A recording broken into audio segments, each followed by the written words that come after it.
हमारे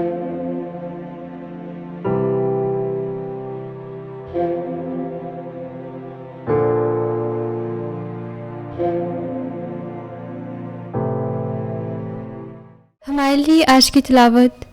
मुक़द्दस पौलुस रसूल का ख़त तीतुस के नाम, उसका 3 बाब, 1 से 7वीं आयत तक। इन्हें याद दिला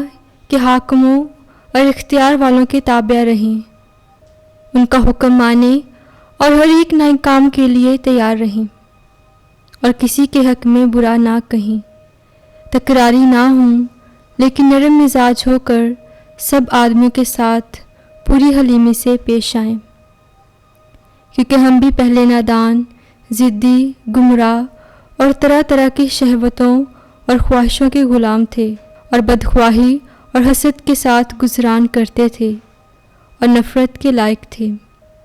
और आपस में दुश्मनी रखते थे। मगर जब हमारे बचाने वाले खुदा की मेहरबानी और इंसान के साथ उसकी उल्फत ज़ाहिर हुई, तो उसने हमें निजात बख्शी, सदाकत के उन अमाल के सबब से नहीं जो हमने खुद किए,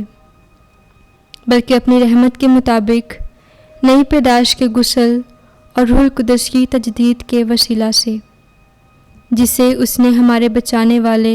यीशु मसीह की मार्फत हम पर अफराद से नाजिल किया, ताकि हम उसके फजल से सादिक ठहर कर उम्मीद के मुताबिक हयात अब्दी के वारिस बने। पाक कलाम के पढ़े और सुने जाने पर खुदा की बरकत हो,